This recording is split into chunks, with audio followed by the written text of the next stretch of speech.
ก็จะกราบพระกรานิมนต์พระครูท่านและพระลูกวัดสามเณรด้วยบิณฑบาตร่วมกันแล้วก็ฉันร่วมกันอยู่ที่นี้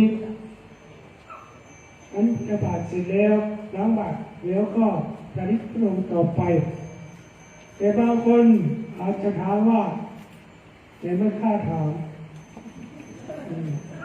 หลวงตาทุกองมาเพื่ออะไรหลวงตาก็จะถามเองตอบเองความประสงค์ของหลวงตามีอยู่2 ประการแรกปรารถนาจากญาติโยมรู้จักการทำบุญให้ทานรักษาศีลภาวนา3 อย่างนี้การให้ทานก็คือการสละสิ่งของของตนแก่ผู้ทุกคนได้ปันเหมือนกันทุกวันนี้ที่เดินผ่านมาตามถนนหนทางญาติโยมได้มาถวายข้าวน้ำโภชนาอาหารน้ำสารพัดหลายอย่างก็น่าอนุโมทนาบุญแต่บางคนก็ไม่รู้จักการให้ทานอันนี้ก็น่าสงสารเห็นเพื่อนเดินออกมาถึงน้ำออกมาถวายพระธุดงค์เราแผ่2 แผ่ก็มีลงก็คนละหลายแผ่ก็มี4-5 แผ่ก็มีเอามารอพระธุดงค์วันนี้ก็เคยให้ทานเห็นเพื่อนถือออกมาก็จิบน้ำได้ขวดเดิมก็มาตั้งกับเพื่อนนั่นแหละรอพระธุดงค์มีเจ้าหน้าที่ในกู้ภัยได้ออกหน้าไปบอกว่าป้าจับขึ้นไว้ยกขึ้นไว้ต่อเทียนให้ท่านถ้าท่านมาแล้วรถตามมาแล้วท่านก็จะรับเอาตอนแรกยกขึ้นไว้อยู่กระโดดมืออย่างดีอย่างนี้แหละพอรถตาเดินมาถึงปั๊บมองเห็นปั๊บก็วางปัดน้ำปั๊บก็เฉยอยู่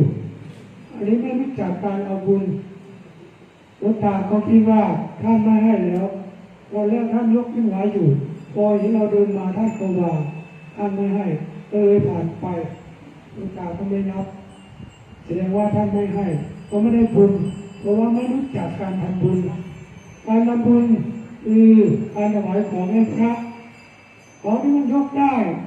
ยกขึ้นประเคนให้ท่านพอแมวรอดได้การถวายของให้พระประเคนให้ท่านนอกจากว่าของที่มันหนักเกินประมาณยกไม่ได้คือน้ำ2 แผ่น3 แผ่นก็ต้องซ้อนกันไว้หรือว่าเอามือจับไว้เวลาท่านมาท่านก็จะเอาผ้าหรือไม้อันนี้เนี่ยไปแตะเอาญาติโยมก็แตะเอาเตะแล้วก็ไปแล้วก็แตะหัวเคาะหัวด้วยนี้หลวงตาก็คิดว่าทุกคนก็หวังดีแต่บางคนก็ยังโง่อยู่ตรงนี้จากการเอาบุญน้ำมีอยู่3 แผ่นถึง2 แผ่นเราซ้อนกันไว้จับไว้อยู่ตอนแรกพอหลวงตามาปั๊บยกขึ้นซะเอาแผ่นข้างบนตัวล่างไม่เอานะหลวงตาก็คิดว่าไอ้ตัวล่างก็ไม่ให้นะก็เลยไม่รับเอาแสดงว่าไม่รู้จักการเอาบุญอีกคนหนึ่งเราไม่รู้จักการเอาบุญจับน้ำไว้อยู่ยกขึ้นแผ่นที่แผ่นหนึ่งจับไว้ยกขึ้นไว้เจ้าหน้าที่บอกให้ยกรอไว้ท่านมาแล้วพอหลวงตามาปั๊บวางปั๊บน้ำแผ่นนั้นจับโทรศัพท์ขึ้นมาไลฟ์สดทันทีเลยเราย้อนจับน้ำยกขึ้นมาปกตินี่เหมือนดูหน้าหลวงตานี่ก็น่าสงสารไม่รู้จักการเอาบุญเวลามีน้อยปี1 มีหน 1ก็น่าจะเอาบุญซะก่อนนะอันนี้ก็แสดงว่าท่านไม่ให้ท่านเอาโทรศัพท์ท่านไม่เอาบุญจะผ่านไปวันนี้ผู้มีเจตนาดีตั้งใจรับเอาบุญอันนี้ข้าหลวงตาขออนุโมทนาบุญให้ทุกท่านทุกคนอันนี้การให้ทานคือการสละสิ่งของตนแก่คนทุกวันนี้ปันยิ่งให้ก็ยิ่งมียิ่งจะมีก็ยิ่งจนอันนี้ท่านจัดไว้3 ประเภทอย่างต่ำอย่างกลางอย่างสูงบางคนอาจจะถามว่าหลวงตาท่านเฮ็ดที่ไหนจะได้บุญหลายเฮ็ดที่ไหนจะได้บุญหลายบุญมากที่สุดหลวงตาก็ตอบว่าท่านมีอยู่3 ประเภทอย่างต่ำอย่างกลางอย่างสูงอย่างต่ำคือของที่ต่ำ กว่าที่ตนบริโภคอย่างกลางหรือของที่เสมอกับตนบริโภคอย่างสูงคือความที่ดียิ่งกว่าที่ตนบริโภคของที่ได้มาถวายทานให้แก่พระภิกษุสงฆ์ก็คือได้มาด้วยความสุจริตพระมีศีลบริสุทธิ์อันนี้ได้ผลเยอะของที่เราหวงแหนมากที่สุดเราให้ได้อันนั้นเป็นมหาทานมหาทานนั้นจัดไว้5 ประการมีอยู่5 ประการใครผู้ใดเห็นได้เอาไว้ว่าเจ้าที่จับอีกบอกว่าให้สาไปเนาะเพราะว่ากินข้าวเหนียวเนี่ยสังข้าวเหนียวเนี่ยข้าวเจ้าเนี่ยพร้อมปนกันเนาะว่าเป็นอย่างที่นะเรียกว่าขออาจารย์ว่าอาจารย์มีอยู่5 ประการ1ชีวิตบริจาค2อาคาบริจาค3พัญญาบริจาค4พุทธบริจาค5คณะบริจาคที่หายางชีวิตบริจาคคือถวายชีวิตแก่พรหมจรรย์หรือแม้ชีวิตจะแตกจะดับไปก็ไม่ยอมเสียศีลเสียสัตว์ชื่อว่าชีวิตบริจาคอาคาบริจาคคือสละจะภาพร่างกายของตัวเองแก่วัตถุที่เป็นที่เคารพเหมือนอย่างพระสัตว์มอบกายถวายตัวเป็นข้าวรัตนตรัยเป็นตัวอย่างอันนี้ชื่อว่าอาคาบริจาคและยาบริจาคคือธรรมดาเป็นบุรุษเป็นสตรีต้องมีสามีภรรยาด้วยกันทุกคนผู้ที่ตั้งเจตนาเว้นว่าเราจะไม่มีสามีภรรยาตลอดชีวิตชื่อว่าภริยาบริจาคพุทธาบริจาคเมื่อสละสามีภรรยาเสียแล้วก็เป็นพุทธาบริจาคอยู่เองคณะบริจาคคือตามธรรมดามนุษย์เราคนหนึ่งต้องมีที่บ้านที่สวนที่นาหรือมีการค้าขายแผนกอื่นทุกคนผู้ประพฤติพรหมจรรย์ชื่อว่าได้ให้ที่สวนที่บ้านที่นาหรือได้ให้การค้าขายเป็นทานไม่ไปแย่งสิ่งกรรมสิทธิ์ในหน้าที่นั้นชื่อว่าคณะบริจาคจาค่าเจตนาทั้งหลายเหล่านี้นับเข้าในมหาทานผู้บำเพ็ญมหาทานเหล่านี้ให้เต็มรอบชื่อว่าผู้รับแจกทานจากพระพุทธเจ้าพระพุทธเจ้าได้เสวยความสุขชั้นใดเราก็คงได้รับความสุขชั้นนั้นยิ่งกว่านี้ยังมีอีกความโลภความโกรธความหลง3 อย่างนี้เป็นมูลแห่งอกุศลถ้าผู้ใดบริจาคได้เป็นยอดทานบารมีโลภะโทสะโมหะแต่เป็นอย่างหยาบอย่างกลางอย่างละเอียดอย่างหยาบนั้นสละด้วยศีลอย่างกลางนั้นสละด้วยสมาธิอย่างละเอียดนั้นสละด้วยวิปัสสนาสละด้วยปัญญาวิปัสสนาญาณอันนี้ท่านจัดเป็นมหาทานจังไว้ท่านผู้ใดสิได้บุญหลายผู้ใดบริจาคมหาทานได้ครับเป็นยอดเลยทานมันสาระได้อย่างบอกคำระวังได้หน้าให้การค้าขายคำระวังเป็นสาระออกมาเบิดหลายคนดูเหลืองออกมาประพฤติพรหมจรรย์เป็นมหาทานความโลภเป็นกะละความโกรธเป็นกะละความหลงเป็นกะละเบิดเป็นออกมาเนี่ยการพ้องย่ามันอ่อยทำโลภทัดออกมาเป็นรูปพระคตมันก็เป็นผู้เดียดพระคตทีนี้การรักษาศีลต้องคือรักษากายวาจาใจเรียบร้อยเอาผู้ใดรักษาได้ก็จะมาเกิดร้อนเกิดตนเองและกับผู้อื่นศีล5 ก็ดีศีล8 ก็ดีศีล10 ก็ดีศีล227 ก็ดีศีล5 ศีล8เป็นของฆราวาสของคฤหัสถ์ญาติโยมก็คือสิ่งจักนอกที่อย่างแน่สิ่งจักทุกคนลงเขาถามว่าเลยสามเณรเขาน่าจะรู้จักศีล10มีอะไรบ้างศีลของตัวเองก็คือศีลจักเมื่ออาจารย์พระลุงชักวัดนะครับ227อนุชักวัดหลวงตาว่ามันหลายโทษศีล5 ก็ดีศีล8 ก็ดีศีล10 ก็ดีศีล227มันหลายโทษให้รักษาตัวเดียวเราก็สิถามว่ารักษาอยู่ใส่ศีลตัวเดียวนี่บอกหลวงตาตอบง่ายๆว่ารักษาใจตัวเดียวมันถึงง่ายกว่า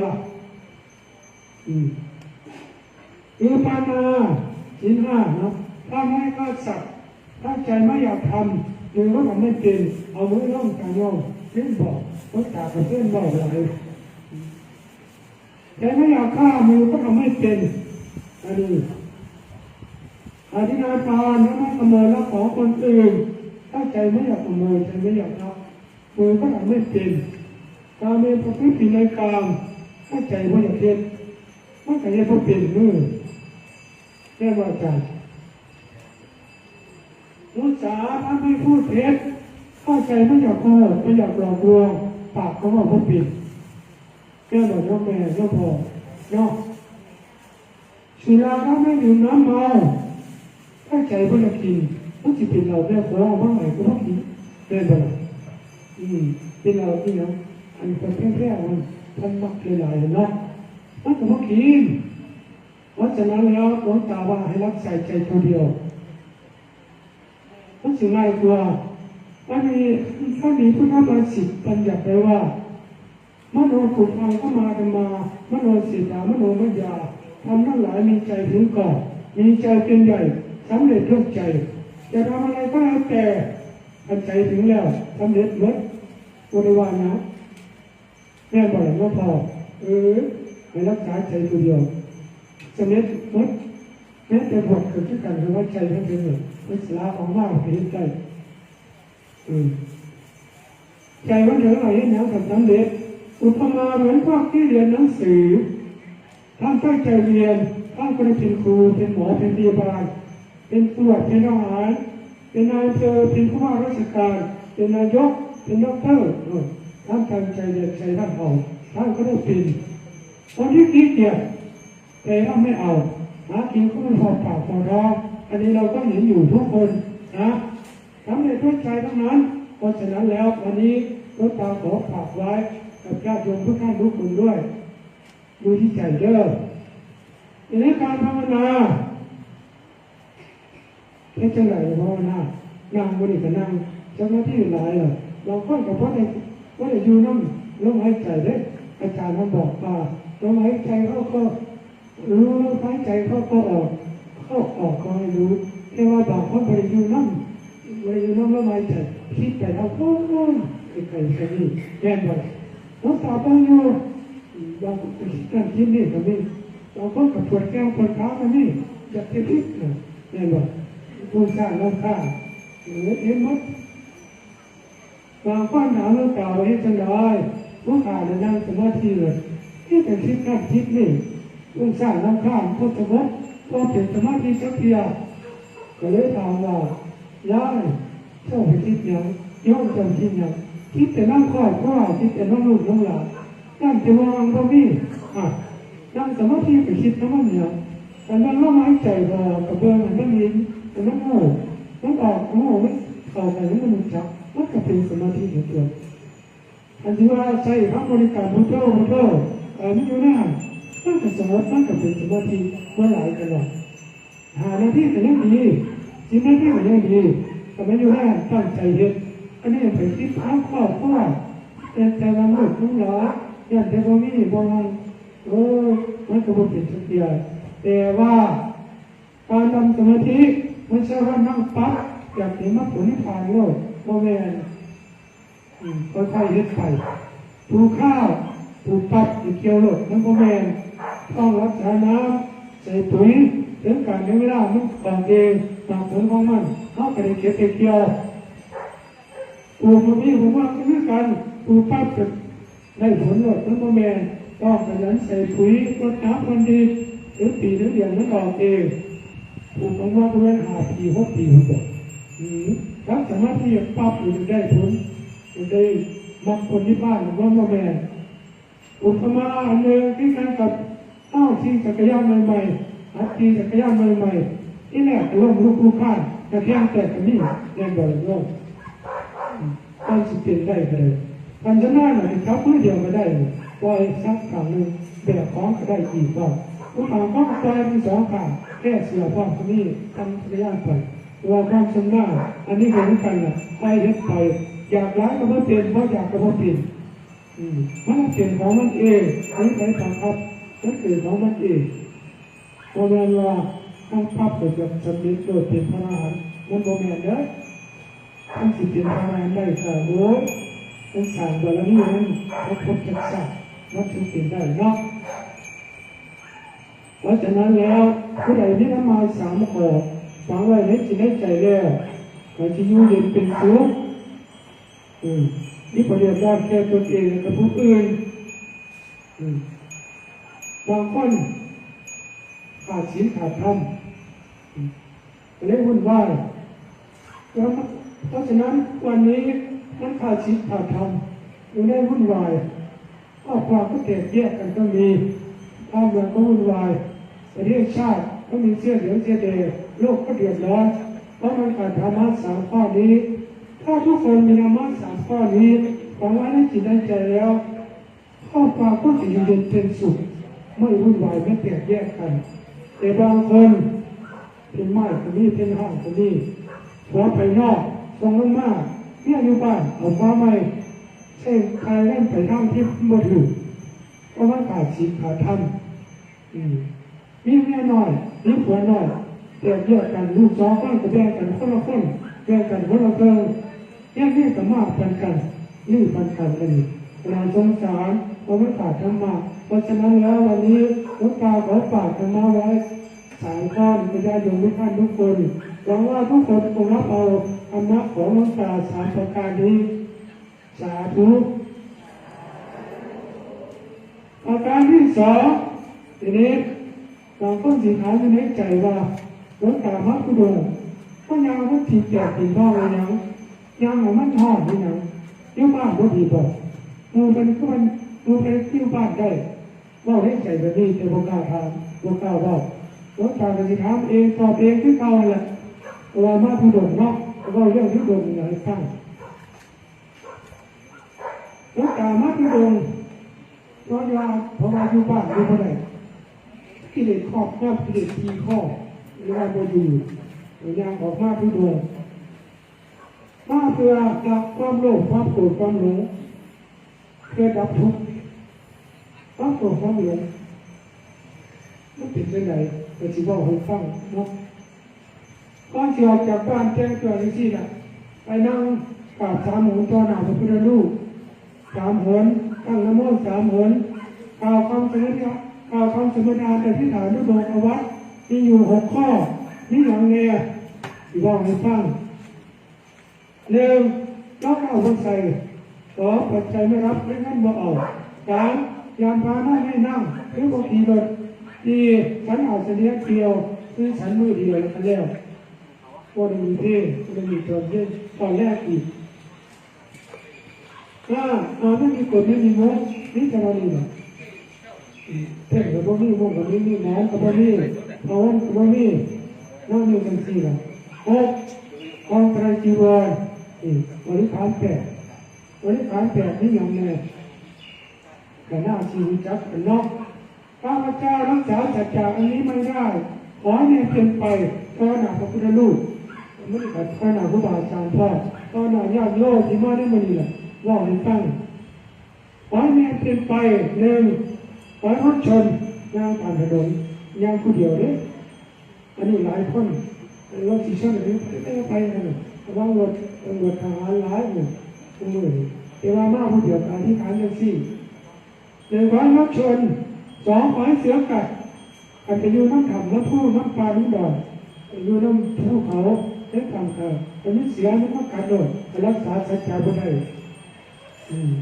3ขอหมากัดหมาจิกจอกหรือหมาปลาหมาบ้านเรือแก่แต่มันกัดเป็นโลด4ของูกัดที่เป็นงูจงอางหรือกัดเป็นโลดงูยังก็เรือแก่รักษาบ่ได้ขอตะขาบกัดเจ้าพยารักษาเอาหรือไม่ได้เจ้ามันเป็นบ่เกิดเนาะมันจะบ่ผิดข้าพเจ้ารักษาได้ขอให้มีกุศลที่ข้าพเจ้าตั้งใจปฏิบัติทั้งเกิดจริงแก่ข้าพเจ้าว่าทุกสิ่งเลยเราอธิษฐานแล้วก็จะมาได้กันยากออกมานี่อย่างเดียว1อารัปารมี2ศีลบารมี3เอกขมบารมี4ปัญญาบารมี5วิริยะบารมี6ขันติบารมี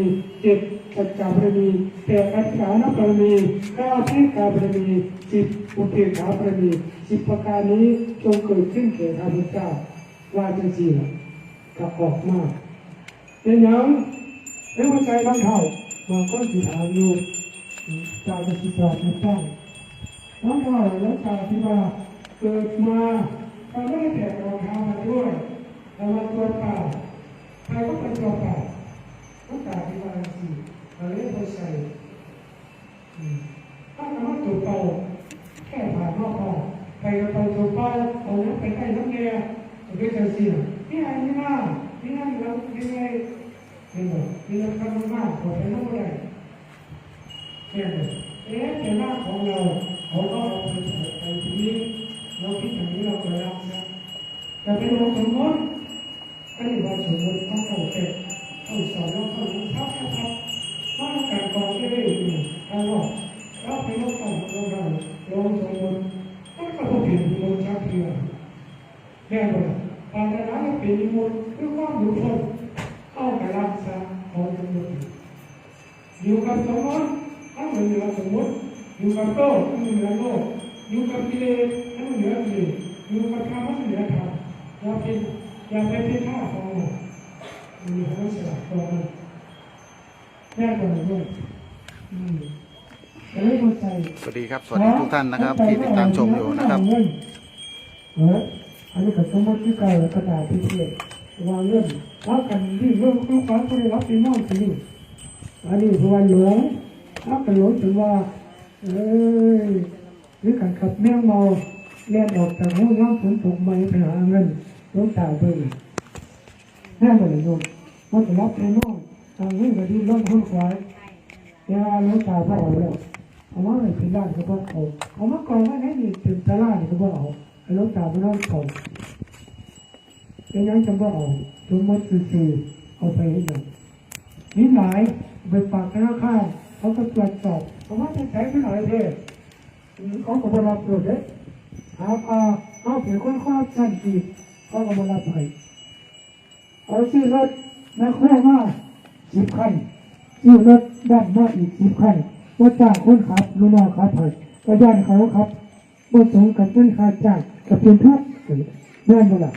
อีกคนที่มากไม่มีเวลาให้ก็เป็นทุกข์อีกอันนี้ก็แน่นบ่เอามากองไว้นี่เป็นศาลานี่เป็นโบสถ์เป็นวิหารนี่ประตูหน้าต่างบุตรพิกย่านเขามาลักเขาน้องก็มารับแต่น้องรับย่านเขาเฉียดข้อเอามันมีเป็นทุกข์อีกกันก็ย่านเอาซะคือเราตายว่าไม่อย่างน้องดูใช้ก็ได้ข้างในนอนบ้างนอนได้อันนี้สบายอันนี้บ่เอาบ่หลงสมมติมันประการที่3ยานพาหนะไม่นั่งอยากคือบุกีรถมาดูดงอย่างว่าเขาอธิษฐานสมาทานดูดงเอาไว้ว่าบุกีรถมาอย่างมาเดินไอ้เฮ้คือเจ้าของต้องยึดมั่นถือมั่นเนี่ยมันหลงมันอย่าไปหลงว่าเป็นตัวเป็นตนอันนี้เถื่อนมันโง่ตัววิชาหนึ่งโง่นี่คือเข้าใจว่าลูกคนนามนี้เป็นตัวตนทำให้เกิดสังขารการปรุงแต่งขึ้นอันนี้ก็เรียกวุ่นวายเข้ามาหลงในมันย่างที่แตกปีนห้องก็อดเอาอันนั้นอดใจแต่ละนี้ก็เกิดขึ้นความเพียรวิริยะบารมีขันติบารมีสัจจะบารมีเกิดขึ้นหมดเป็นบุญเอามาแจกจ่ายอย่างเงี้ยเป็นบุญกุศลแม่นบ่อันนั้นรักษาพระได้เขามีความเพียรเขามีขันติบุญกุศลมันก็บ่เกิดขึ้นแค่เฮาเพราะฉะนั้นเราก็รักษาเอารถก็จะไปขี่แต่บางคนเนี่ยไม่มนรถตายขึ้นรถว่าตายจะไปไหนอย่าไปทั้งคนละอำเภอยังขอต่อไปกันอำเภอคุณตายเนาะลืมผมก็ได้อันเล่าอยู่กันลืมไปพระคุณตายผมไปพระคุณตายพอดีนั่งรถไปน้ำผมจะไปซ่องวัดไหนก็ไปย่อมว่าอธิษฐานสมถานทุกองค์วัดแล้วไม่ได้นั่งรถเรื่องบางทีไอ้พันผมซื้อรถมาใหม่ๆไผ่ยังแดงอยู่เลยไผ่รถเป็นยังแดงอยู่ซื้อหลายปันไดย่อม1,800,000ก็จะกับบางทีหายเจ้าที่ซื้อ2 ล้านกับบางทีหายเลยว่าอนุโมทนาในพันกันไปอันนี้ว่าบางทีรถเข้ามายางเบิ่งตัวเจ้าของนี่แหละมันอยากยางมันขี้ข้านตัวกิเลสมันครอบงำ กับบังคับป่านนี้มันยังบ่จังยาวหัดปีนขึ้นภูเขาขึ้นมาทางผ่านมาทางนี้ทางอำเภอปานโคกนั่งเหี่ยวมาทางนี้โอ้ยผู้สอยดาวนี่สุดยอดแล้วท่านยักษ์อีกทางนี้ผมเคยไปรถตาเคยไปผู้สีฟ้าอีกแห่งสูงอันนี้สุดยอดอีกอันนึงก็ดอยตุงดอยอาคานี่สุดยอดอันนี้ไปโอ้ยเศร้าเลย3 เดือนกับผมพุ่นอะไรใครน้อยน่าสงสารเจ้าของกระสมน้ำหนักไปนั่นเด้อวะมันบ่อยากอยู่อันมันกิเลสครอบงำมันบ่อยากคิดการทำความดีมันเสียยากเนาะมันบ่อยากคิดเด้หรือการขับเข้ายากขึ้นภูเขาเนี่ยมันบ่อยากย่างไปถ้ามันตามเนี่ยมันไหวนอนเว้นบ่จะสิไหวขนาดปัญญาว่าปฏิบัติจังซี่มันบ่อยากคิดรู้จักตัวว่าปัญญาแต่เลยบางทีรถย่างเอาประการนี้คือฉันอาสนะเดียวยังคือฉันมือเดียวเป็นคือฉันเพศก็มีฉันมือแรกก็มีเนาะย่องฉัน3 มื้อก็มีเป็นบ่ย่องฉันนี้คือฉัน3 มื้อ3 เวลาอยู่บ่แต่มีอยู่ดอกเนาะแต่ว่าพันบ่เว้าดอกพันจะอายหลวงตาหลวงตาว่าเป็นหยังคือฉันมือเดียวก็มีผลซ้ำกันกับผู้ฉันหลายมื้อ3 มื้อก็ผลออกมาก็คืออยู่ได้วันเดียวเท่ากัน3 มื้อก็อยู่ได้วันเดียวมื้อเช้ามื้อเดียวก็อยู่ได้วันเดียวเท่ากันผลเสียทีนี้ผลเสียญาติโยมฉัน3 มื้อเสียเวลาทำกับข้าวเสียเงินซื้อกับข้าวด้วยอันนี้จะโดนตาเพื่อจ่ายพระกันฉันมื้อเดียวกันแล้วเนาะอันนี้พระกบฏเสียเงินบริเสียเวลาฉันล่างบาทได้กันแล้วนะอันนี้ขณะอนุโมทนาอุ่นไปเพิ่นอันอื่นได้แต่ญาติโยมกาเพราะว่ามันบอกถ้าเคยปฏิบัติเนาะอันผู้ใดปฏิบัติได้ก็อนุโมทนาบุญนำเด้อมื้อนี้เด้อข้อที่5นอนบ่มีกฎมีมุ่งไปทุดงออกมาเลยอยู่บ้านกับซ้ำนี่อยู่ป่ากับซ้ำนี่มาทุดงกับซ้ำนี่นอนอยู่บ้านอยู่วัดกับซ้ำนี่บ่มีเพราะว่าบ่มีกฎบ่มีมุ่งบ่มีหมอนบ่มีสาดบ่มีเสียนอนจังซี่เป็นหยังบ่ย่านยุงกัดเป็นหยังคือบ่มาโมเป็นคือแบกมาหลวงตาว่าของหนักเนื้อท่านทิ้งไปแล้วท่านไม่เอาอันนี้ของหนักไปก็แห้งหนักมีหลายใดแห้งหนักเอาผ้าห่มแน่เอาคุดแน่เอามุ้งแน่เอาเต้นแน่โอ้แห้งหนักเพิ่มเข้าไปอีกอันนี้ก็เลยว่าเอาบางคนจะถามว่ายุ่งบ่กัดบ่หลวงตาก็บ่กล้าถามดอกตาก็สิถามเองตอบเองเนาะธรรมดายุ่งมันก็กัดอยู่แหละแต่ว่าหลวงตาคิดว่ามันมีหน้าที่กัดก็ปล่อยให้มันกัดไปเรามีหน้าที่นอนเราก็นอนไปมีหน้าที่ปฏิบัติเราก็ปฏิบัติไปปฏิบัติเพื่อละความหลงนี่แหละหลงยึดมันที่มันเนี่ยความโลภความโกรธความหลงนี่ก็เลยปล่อยมันกินไปโลดมันกินอิ่มแล้วมันก็ไปตัวน้อยๆนึงเนาะอันมันจะแบกสลิงมากตาคิดว่าจริงๆไม่ญาติมันหมดดอกอันสลิงคือเขามาดูเอาเรียบไปตรวจญาติมันหมดนั่นน่ะเห็นบ่อันนี้ตัวน้อยๆกินชอบไปนั่งสมาธิภาวนาชอบเข้าไปกลับมันอิ่มแล้วมันก็จันปิ้งออกไปเลยครับนั่นเอาตัวไม้มาอีกจับชี้ก็มันกัดให้มันหูแล้วก็ละหูแล้วก็ว่างเห็นบ่ขันว่าเวลาบ่ว่างเอาไปยึดติดมันก็เป็นทุกข์อยู่บ่แล้วรู้แล้วก็ปล่อยรู้แล้วก็ละรู้แล้วก็ว่างอันนี้ก็สบายอันนี้การไม่มีกฎไม่มุ่งหลวงตาคิดว่าบ่ได้แบกกฎบ่ได้แบกมุ่งมากก็เลยบ่หลงน้ำมันก็เลยปล่อยว่างไปก็สบายบ่ได้นักไปเฉพาะนี่แหละนี่เป็นบาทข้างข้ากระบาดนี่กระเพาะเลยบริการ8ไปคือไข่กำนกนี่เป็นปีกำหางไปหากินผลไม้ต้นนั้นต้นนี้มดแล้วก็ไปมื้อนี่ก็มาหากินอยู่วัดบ้านเฮานี่แหละ